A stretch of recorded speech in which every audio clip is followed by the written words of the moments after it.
saya Muhammad Faiz Ramadhani dengan NIM 2021 110065. Saya Ahmad Zainun dengan NIM 04. Saya Muhammad Akfas Aulawi Awarobi dengan NIM 16. Saya juga Arifah dengan NIM 027. Langsung saja kita bahas mulai dari ayat dan artinya terlebih dahulu.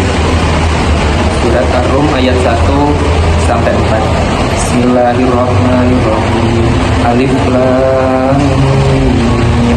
Gulibatir ruh fi adnal ardi wa hum min ba'di ghalabihim sayaghlibun fi bid'i sinin.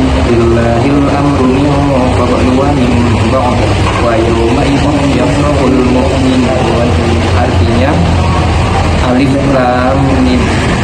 Bangsa Romawi telah dikalahkan di negeri yang terdekat dan mereka setelah kekalahannya itu akan menang. Dalam beberapa tahun lagi, bagi Allah lah urusan sebelum dan setelah mereka menang. Dan pada hari kemenangan bangsa Romawi itu bergembiralah orang-orang yang beriman. Kemudian untuk penjelasannya akan dijelaskan oleh Mas Faiz. Ya, surat Ar-Rum ayat 1-4 berbicara tentang kekalahan bangsa Romawi oleh bangsa Persia. Diikuti prediksi kemenangan Romawi di masa depan dan diakhiri dengan pengingat tentang kekuasaan Allah atas segala sesuatu.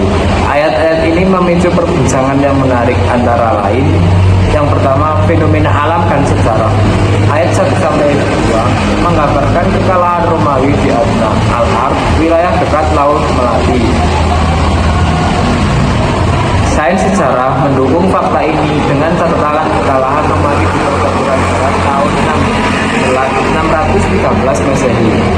Ayat 3 memprediksi kemenangan Romawi dalam beberapa tahun. Kemenangan Romawi atas Persia di pertempuran Yarmouk tahun 636 Masehi. 3 tahun setelah kekalahan darah dianggap sebagai pemenuhan prediksi ini.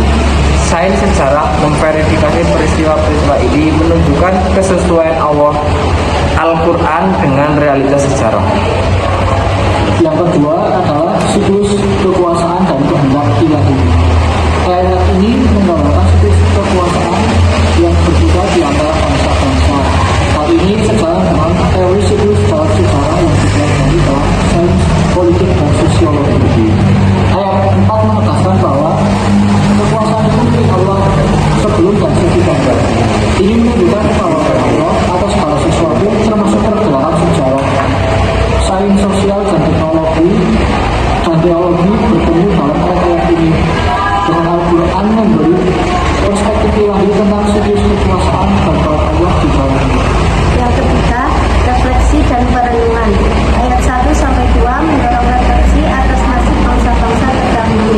Sains sejarah dan arkeologi memungkinkan kita mempelajari peradaban kuno dan memahami kebangkitan dan kejatuhan mereka.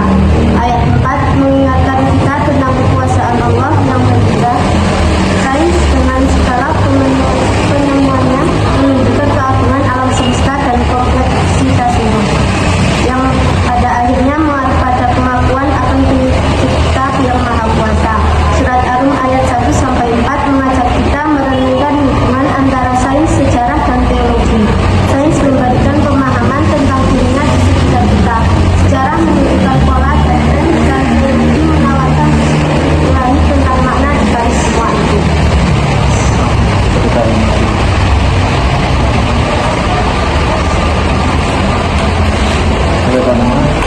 Untuk catatan, penting untuk diingat bahwa interpretasi Al-Quran bisa beragam. Penafsiran di atas adalah salah satu interpretasi yang menghubungkan ayat-ayat ini dengan sains dan sejarah. Sains terus berkembang dan pemahaman kita tentang alam semesta mungkin berubah seiring waktu. Namun Al-Quran sebagai sumber panduan ilahi tetap konstan dan menawarkan kebijaksanaan yang abadi. Ya, langsung kesimpulannya, surah Ar-Rum ayat 1-4 menyediakan landasan untuk dialog yang bermanfaat antara sains dan Al-Quran. Ayat-ayat ini mendorong refleksi atas fenomena alam, sejarah, dan kekuasaan Allah, membuka jalan bagi pemahaman yang lebih dalam tentang dunia dan tempat kita di dalamnya. Mungkin cukup sekian presentasi dari kelompok kami, kurang lebih